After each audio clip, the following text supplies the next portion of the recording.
Don't buy your next TV at Walmart until you hear this countdown. We're exposing the 10 secrets Walmart absolutely does not want TV buyers to know, because those can't-miss deals. They come with some very expensive strings attached. From flaky knockoff brands and warranty headaches, to pricing illusions and privacy traps that would make a spy blush, we're ranking the traps, tricks, and hidden pitfalls.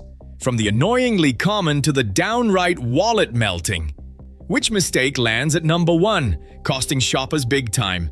Stay with us as we kick things off with number 10, the cut corner brands hiding right on Walmart's shelf. In the 10th place, meet the cut corner brands, RCA, JVC, and Philips, Walmart's Hall of Fame for TV shortcuts.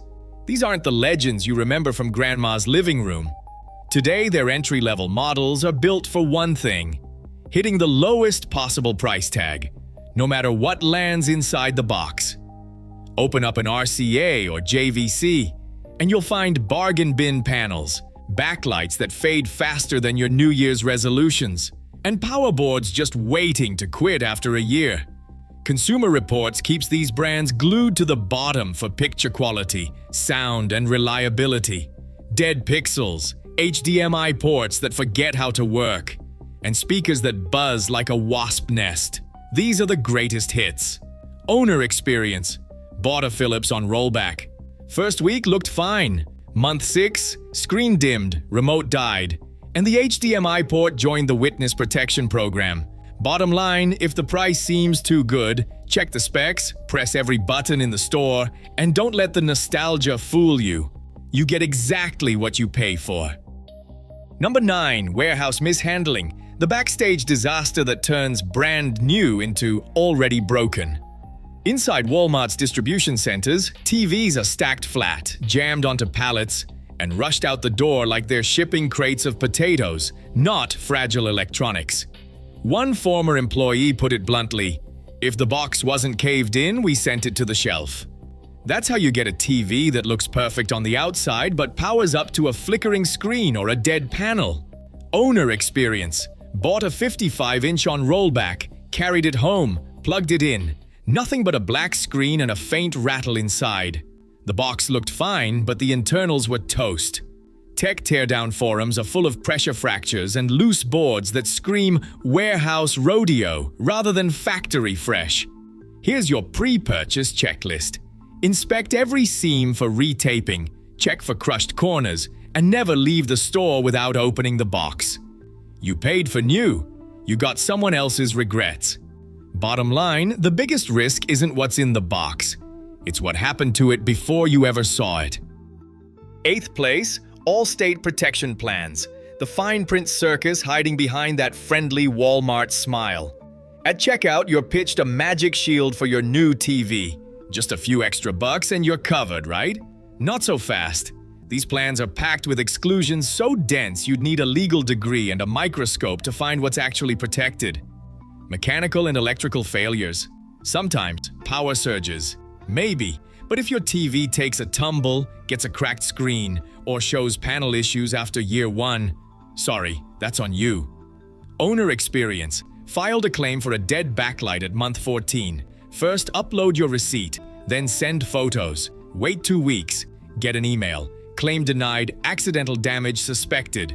Try again and enjoy the paperwork treadmill. Repeat document requests, cryptic status updates, and customer service scripts that sound like they're written by robots.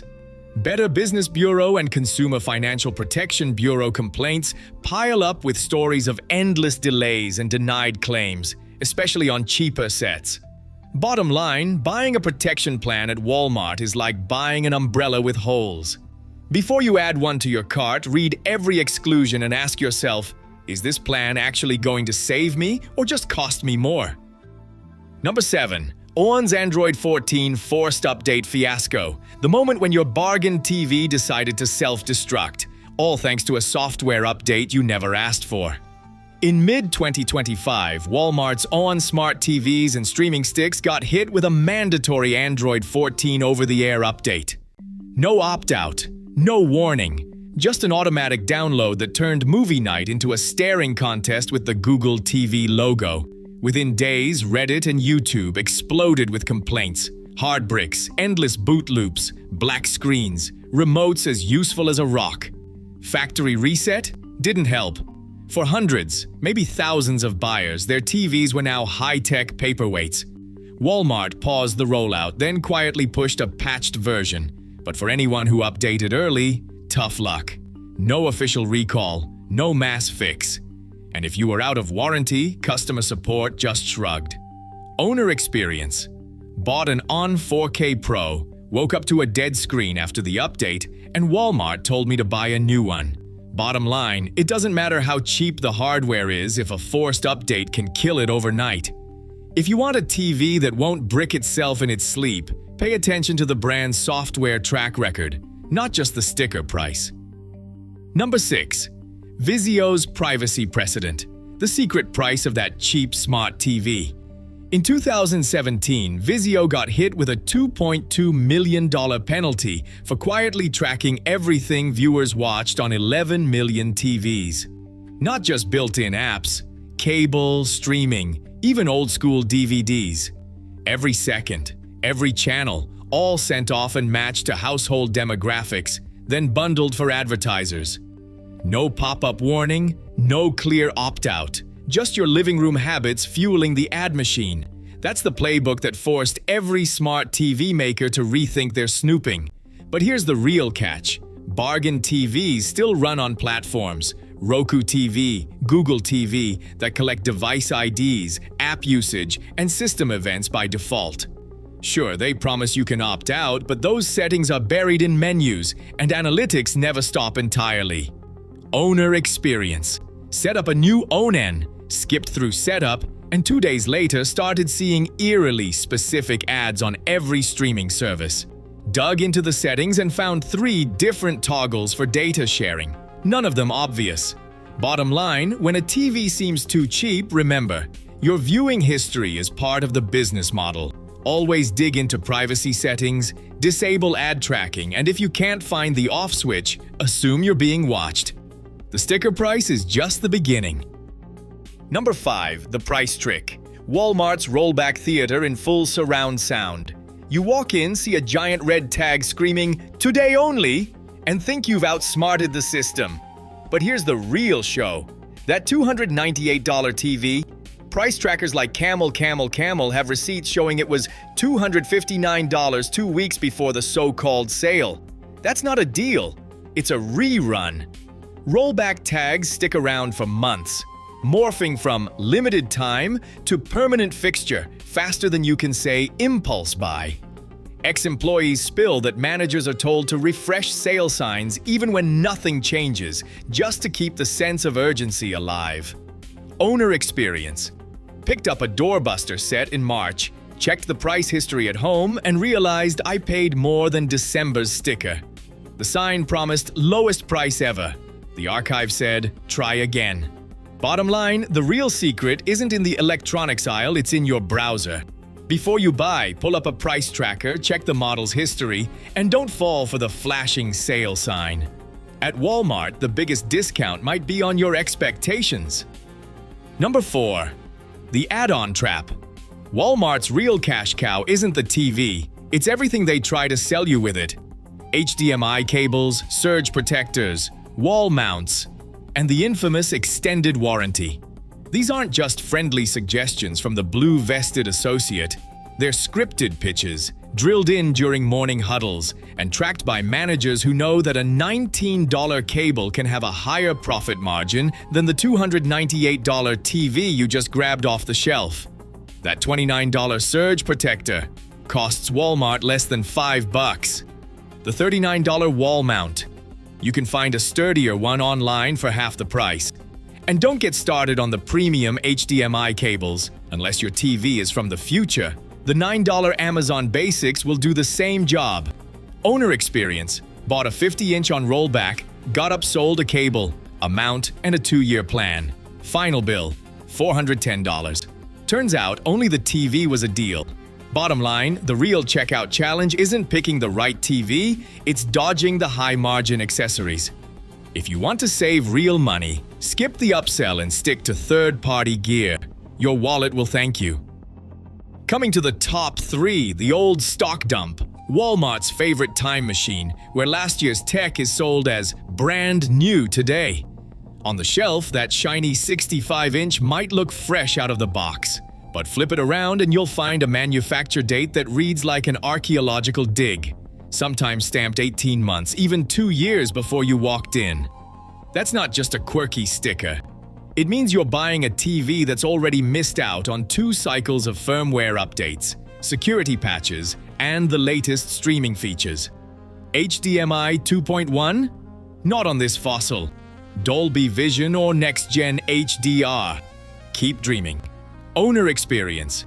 Picked up a rollback special, only to discover the model number didn't match anything on the manufacturer's site. No support, no new apps, and the remote felt like it had been aging in a warehouse since the last Olympics.